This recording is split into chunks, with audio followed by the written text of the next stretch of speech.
Hold up, hold up, hold up.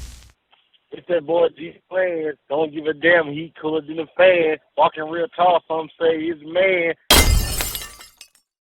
In this But music think shit. about that. You've been doing that, and it's been working. Like I told you, can't too many artists say, like, bro, I went on a good run. Yeah, And yeah. I'm talking years. But let's talk about like how long Okay. was your run? Let's talk about it. Let's just get into it. I dropped Fuck 'em in 2014. I'm in the studio, I make that bitch, and it's the last song I'm making on my tape. I make trap shit, street shit, this and that. And something in me, I went hit up Q Red.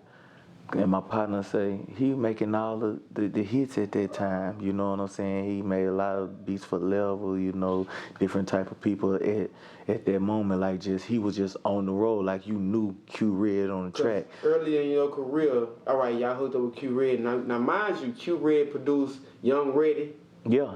Gates, Level, All these Youngboy. He did Youngboy before Youngboy even thought about being popular. And this before Youngboy came out, you know what I'm saying? So like you say, it's Level, Gates, Ready. You know what I'm saying? I got a relationship with Ready because at the time, Hood DJ, he Fredo DJ now, he was Ready DJ. You know what I'm saying? But he also, with him being from Alexandria, I'm from Oakdale, we right there, so we built a relationship together. So long story short, I'm in Youngboy, Louisiana. My DJ, I just recorded it last week. He said, I'm gonna drop that bitch tonight. And it had a DJ from Lafayette, a DJ from Lake Charles, DJ from Youngboy, a DJ from Opelousas in there. And they dropped that bitch, and it's like, I don't know if the club was just popping, but it's like they knew it or something. Like, it's like they instantly knew it. And it's like all the DJs was like, man, what is this? What's going on? They bouncing off the wall in this bitch. You know what I'm saying? So he gave it, you know. So my homeboy DJ Sexy Legs, he was popping in he be popping in Lafayette, Lake Charles. He a Southwest Louisiana like legend. Yeah, for sure, DJ Sexy. You know what I'm saying? I give my boy his flowers. That nigga looked at me and say, in 3 weeks, I'm finna have this bitch rolling. And I ain't finna lie to you. I was so much talking to DJs and be fucking with everybody. I hear you, but I don't hear you. You know what I'm saying? I was just like, all right.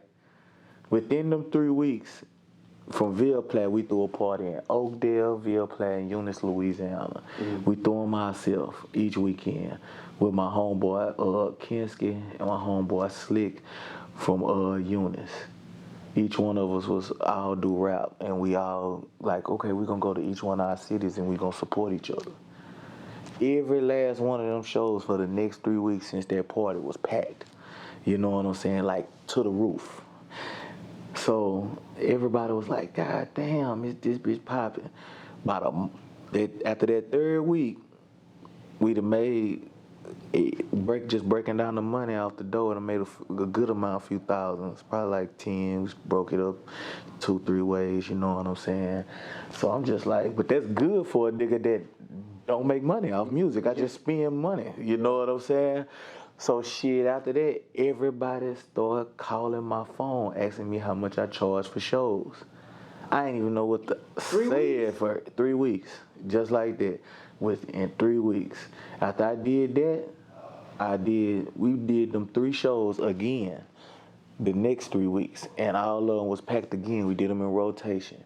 By the end of that second rotation, Lake Charles called me for a show, Opelousas done called me for a show, Rain done called me for a show, Lafayette done called me for a show, Natchitoches done called me for a show, Alexandria done called me for a show, Mississippi didn't call me for a show. I'm like, I think we used in Winfield too, wouldn't you? Winfield.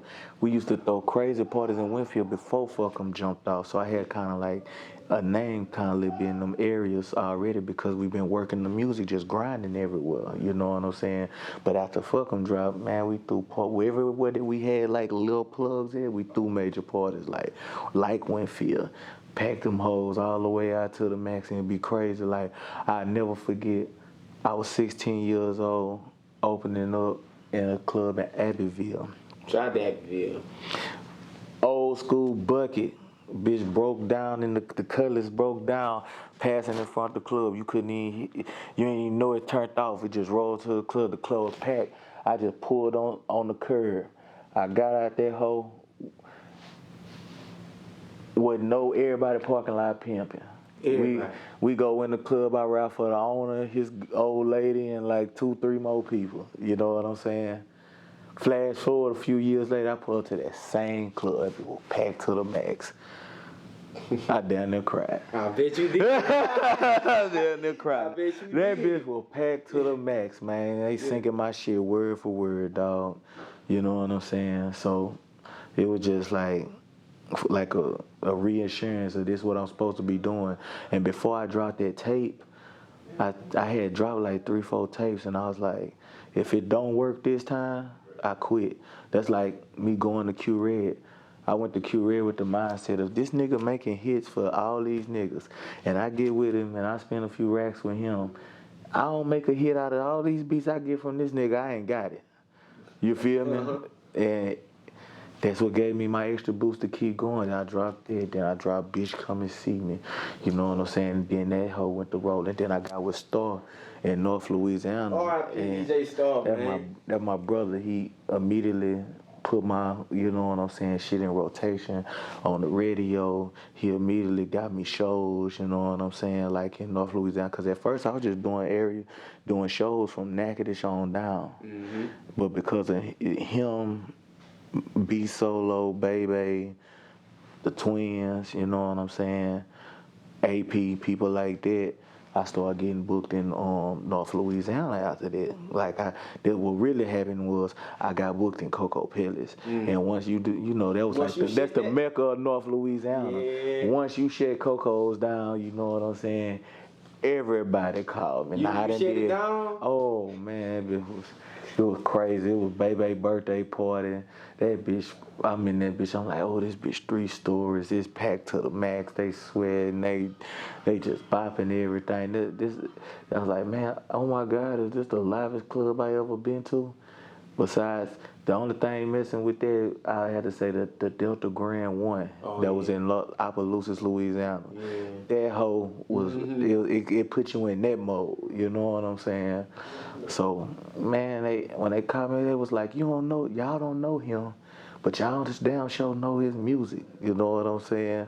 So they dropped that shit and they went to grabbing on me while I'm rapping and all that shit. I said, man, this a different vibe in this hoe, you know what I'm saying? So shit, after I did that, Mansfield, Louisiana, Monroe, Bernice, everything, towns that I ain't never heard of in North Louisiana. We hit Graham, we did, what's all that shit on the strip?